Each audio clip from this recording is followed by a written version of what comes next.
ಹಬ್ಬದ ವಾತಾವರಣ ನಿರ್ಮಾಣ ಆಗಿದೆ. ಬೆಂಗಳೂರಿನ ಮಹಾಜನತೆ ಮತ್ತೆ ನಮ್ಮ ಹೆಮ್ಮೆಯ ಪ್ರಧಾನಮಂತ್ರಿ ನರೇಂದ್ರ ಮೋದಿಜಿಯವರು ಇಲ್ಲಿಗೆ ಬಂದು ಬೆಂಗಳೂರು ಎಲ್ಲೋ ಮೆಟ್ರೋ ಲೈನ್ ಜೊತೆಯನ್ನು ಲೋಕಾರ್ಪಣೆ ಮಾಡ್ತಾ ಇದ್ದಾರೆ.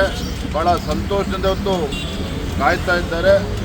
ಈ ಎಲ್ಲೋ ಮೆಟ್ರೋ ಲೈನ್ ವಿಶೇಷವಾಗಿ ಬೆಂಗಳೂರು ದಕ್ಷಿಣ ಭಾಗದ ಅಲ್ಲಿಯ ಮಹಾಜನತೆಗೆ ಸಾಕಷ್ಟು ಅನುಕೂಲ ಆಗ್ತದೆ. IT ಕಾರಿಡಾರ್ಗೆ ಅಲ್ಲೂ ಕೂಡ ಸಾಕಷ್ಟು ಅನುಕೂಲ ಆಗ್ತದೆ.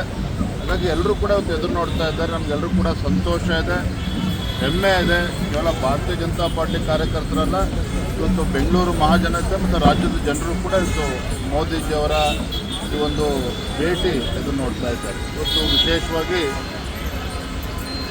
ಎಲ್ಲೋ ಮೆಟ್ರೋ ಲೈನ್ ಜೊತೆಯಲ್ಲಿ ಬೆಂಗಳೂರು ಬೆಳಗಾವಿ ಮಧ್ಯೆ ಒಂದೇ ಭಾರತ್ ಟ್ರೈನನ್ನು ಕೂಡ ಇವತ್ತು ಲೋಕಾರ್ಪಣೆ ಆಗ್ತಾಯಿದೆ. ನಾವೆಲ್ಲರೂ ಕೂಡ ತುಂಬ ಸಂತೋಷವಾಗಿದೆ. ಅವ್ರು ಹೇಳ್ತಿರೋದು ಸರ್, ಅಶೋಕ್ ಅವರಿಗೆ ಅಫಿಷಿಯಲಿ ಇನ್ವೈಟೇ ಮಾಡಿಲ್ಲ ಅಂತೇಳಿ. ನೋಡಿ, ಮಾನ್ಯ ವಿರೋಧ ಪಕ್ಷದ ನಾಯಕರು ಆರ್ ಅಶೋಕ್ ಅವರು ನನಗೂ ಕೂಡ ಮೊನ್ನೆ ಮಾಹಿತಿ ಬರ್ತಾ ಇದ್ದಾರೆ. ಪ್ರಧಾನಮಂತ್ರಿ ಕಚೇರಿಗೆ ಅದನ್ನು ಮಾಹಿತಿಯನ್ನು ಕೊಟ್ಟು ನಿನ್ನೆ ತಡರಾತ್ರಿ ಕೂಡ ನಾವು ಚರ್ಚೆ ಮಾಡಿ, ನಿನ್ನೆ ತಡರಾತ್ರಿ ನಾನು ಕೂಡ ಪ್ರಧಾನಮಂತ್ರಿ ಕಚೇರಿಗೆ ಮಾತಾಡಿದ ನಂತರದಲ್ಲಿ ಮೊನ್ನೆ ಪ್ರಹ್ಲಾದ್ ಜೋಶಿ ಅವರು ಕೂಡ ನಾವು ವಿನಂತಿಯನ್ನು ಮಾಡಿದೆ. ಅವರು ಕೂಡ ಪ್ರಯತ್ನ ಮಾಡಿ ಆರ್ ಅಶೋಕ್ ಅವರ ಹೆಸರು ಸೇರಿದೆ. ಅವರು ಕೂಡ ವೇದಿಕೆ ಮೇಲೆ ಇರ್ತಾರೆ. ಅದು ಆತಂಕ ಪಡೋದು ಅವಶ್ಯಕತೆ ಇಲ್ಲ. ಬಟ್ ಅಲ್ಲೇನೋ ಕಮ್ಯುನಿಕೇಷನ್ ಗ್ಯಾಪಿಂದ ಆಗಿರುವಂಥದ್ದು. ಆದರೆ ಇವತ್ತು ನಾವೆಲ್ಲರೂ ಕೂಡ ಭಾರತೀಯ ಜನತಾ ಪಾರ್ಟಿಯ ಎಲ್ಲ ನಮ್ಮ ನಾಯಕರು, ಎಲ್ಲ ಕಾರ್ಯಕರ್ತರು, ರಾಜ್ಯದ ಜನತೆಯೂ ಕೂಡ ಒಂದಿನ ಮೋದಿಜಿಯವರ ಭೇಟಿ ಎದುರು ನೋಡ್ತಾ ಇದ್ದರೆ ಭಾಳ ಸಂತೋಷ ನಾವು ಕಾಯ್ತೀವಿ. ಸರ್, PM ಬರ್ತಿರೋದ್ರಿಂದ ಮತ್ತಷ್ಟು ಪ್ರಾಜೆಕ್ಟ್ಗಳಿಗೆ ಒಂದು ಮನ್ನಣೆ ಸಿಗುತ್ತೆ ಅನಿಸುತ್ತೆ ರಾಜ್ಯದಲ್ಲಿ. ಯಾಕಂದರೆ ಇನ್ನೂ 4-5 ಫೇಸ್ಗಳು ಉಳ್ಕೊಂಡಿದೆ. ಮೆಟ್ರೋದು, ರೈಲ್ವೆ ಪ್ರಾಜೆಕ್ಟ್ಗಳು ಬಾಕಿ ಉಳ್ಕೊಂಡಿವೆ, ಸಾಕಷ್ಟು ಕನೆಕ್ಟಿವಿಟಿ. ಈಗ ಬೆಳಗಾಂ ಮತ್ತು ಬೆಂಗಳೂರಿಗೆ ಒಂದೇ ಥರ್ಡ್ ಫೇಸ್ಗೂ ಕೂಡ ಇವತ್ತು ಥರ್ಡ್ ಫೇಸನ್ನು ಮೆಟ್ರೋ ಲೈನ್ಗೂ ಕೂಡ ಗುದ್ಲಿ ಪೂಜೆ ಇವತ್ತು ಆಗ್ತಾ ಇದೆ. ಅಂದರೆ 3ನೇ ಹಂತಕ್ಕೂ ಕೂಡ ಇವತ್ತು ಚಾಲನೆಯನ್ನು ನೀಡ್ತಾ ಇದ್ದಾರೆ. ಪ್ರಧಾನಮಂತ್ರಿಗಳ ಅವರ ಅಪೇಕ್ಷೆಯೂ ಕೂಡ ಇವತ್ತು ಬೆಂಗಳೂರು ಅಂತ ಹೇಳಿದ್ರೆ ಇಡೀ ಇಟ್ಸ್ ಗ್ಲೋಬಲ್ ಸಿಟಿ. ಇವತ್ತು ಜಗತ್ತಿನಾದ್ಯಂತ ಇವತ್ತು ಬೆಂಗಳೂರು ಇವತ್ತು ಗುರುತಿಸ್ತಾರೆ. ಮತ್ತು ಇವತ್ತು IT ಹಬ್ ಇವತ್ತು. ಹಾಗಾಗಿ ಸಹಜವಾಗಿಯೇ ಬೆಂಗಳೂರಿನಲ್ಲಿ ಮೂಲಭೂತ ಸೌಕರ್ಯಗಳು, ಬೇಸಿಕ್ ಇನ್ಫ್ರಾಸ್ಟ್ರಕ್ಚರ್ ಅಂತ ಏನು ಕರೀತಾರೆ, ಮೆಟ್ರೋ ಒಳಗೊಂಡಂತೆ ಎಲ್ಲವೂ ಕೂಡ ವೇಗದಲ್ಲಿ ಆಗಬೇಕು. ಕಾರ್ಯಕ್ರಮ ಯೋಜನೆಗಳು ಪೂರ್ಣಗೊಳ್ಳಬೇಕು ಅನ್ನೋ ಅಪೇಕ್ಷೆ ಪ್ರಧಾನಮಂತ್ರಿಗಳಿಗೂ ಕೂಡ ಇದೆ. ರಾಜ್ಯ ಸರ್ಕಾರದ ಇರುತ್ತೆ, ಇಲ್ಲ ಅಂತ ನಾನು ಹೇಳ್ತಾ ಇದ್ದೀನಿ. ಆದರೆ ರಾಜ್ಯ ಸರ್ಕಾರ ಕ್ರೆಡಿಟನ್ನು ತಗೊಳ್ಳೋದನ್ನು ಬಿಟ್ಟು ಬೆಂಗಳೂರಿನ ರಸ್ತೆಯ ಪರಿಸ್ಥಿತಿ ಏನಾಗಿದೆ ಅಂತೇಳಿತ್ತು ಅವರು ಕೂಡ ಗಮನಿಸಬೇಕು. ಅದನ್ನು ಹೆಚ್ಚು ಟೀಕೆ ಮಾಡೋದಕ್ಕೆ ಹೋಗೋದಿಲ್ಲ, ಆ ಸಂದರ್ಭವೂ ಅಲ್ಲ. ಇವತ್ತು ನಾವೆಲ್ಲರೂ ಕೂಡ ರಾಜ್ಯ ಸರ್ಕಾರ ಆಗಲಿ, ಕೇಂದ್ರ ಸರ್ಕಾರ, ನರೇಂದ್ರ ಮೋದಿಜಿಯವರ ಇಚ್ಛಾಶಕ್ತಿಯಿಂದ ಇವತ್ತು ನಮ್ಮ ಮೆಟ್ರೋ ಲೋಕಾರ್ಪಣೆ ಆಗ್ತದೆ.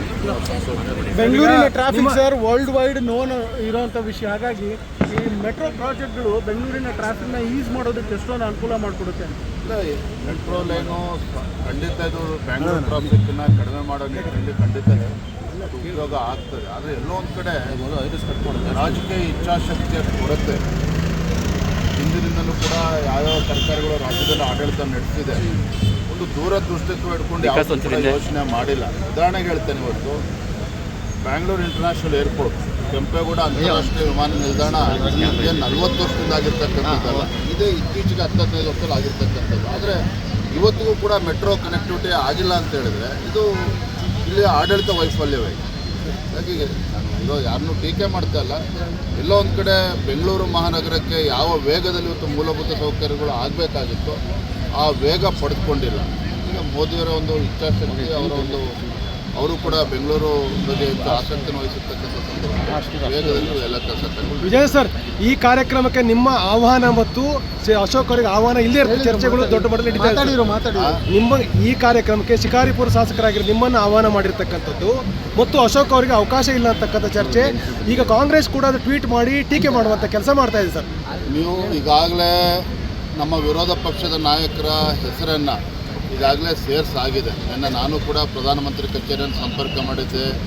ನಮ್ಮ ಕೇಂದ್ರ ಸಚಿವರು ಪ್ರಹ್ಲಾದ್ ಜೋಶಿ ಅವರು ಕೂಡ ಮಾತಾಡಿ ಸೇರ್ಸಾಗಿದೆ. ಒಂದು ನಾನು ಸ್ಪಷ್ಟನೆ ನೀಡ್ತೇನೆ, ವೇದಿಕೆ ಮೇಲೆ ಯಾರು ಇರಬೇಕು ಯಾರು ಇರಬಾರ್ದು ಇದು ರಾಜ್ಯ ಭಾರತೀಯ ಜನತಾ ಪಾರ್ಟಿ ಮಾಡುವಂಥದ್ದಲ್ಲ. ಕೇಂದ್ರ ಸರ್ಕಾರ ಪ್ರಧಾನಮಂತ್ರಿ ಕಚೇರಿ ಗಮನಿಸಬೇಕು. ಹಾಗಾಗಿ ಈ ರೀತಿ ಖಂಡಿತ ಸರಿಯಲ್ಲ. ಅದಕ್ಕೆ But ಚರ್ಚೆ ಎಲ್ಲವೂ ಕೂಡ ಕಾರಣ ಅಂತ ಆಗಿತ್ತು ಸರ್. ಚರ್ಚೆಗಂತೂ ಕಾರಣ ಆಯ್ತು ಸರ್. ಸರಿ ಇದು ನಾವು ಒಪ್ಕೊಳ್ತೇನೆ. ಬಟ್ ರಾಜ್ಯದಿಂದ ಅಥವಾ ನಮ್ಮಿಂದ ಆಗಿರ್ತಕ್ಕಂಥ ತಪ್ಪಲ್ಲ ಅದು. ಕೇಂದ್ರದಿಂದ ಅಲ್ಲಿ ಪ್ರಧಾನಮಂತ್ರಿ ಕಚೇರಿಯಿಂದ ಸೇರಿಸೋದು ತಡ ಆಗಿದೆ ಅಷ್ಟೇ, ಏನೂ ಇಲ್ಲ. ಪ್ರೋಟೋಕಾಲಿಗೆಲ್ಲ ಕೂಡ ಫಾಲೋ ಆಗಿದೆ. ಅಶೋಕ್ ಅವರು ಕೂಡ ಇರ್ತಾರೆ, ಡಾಕ್ಟರ್ ಮಂಜುನಾಥ್ ಕೂಡ ಇರ್ತಾರೆ. ಎಲ್ಲರೂ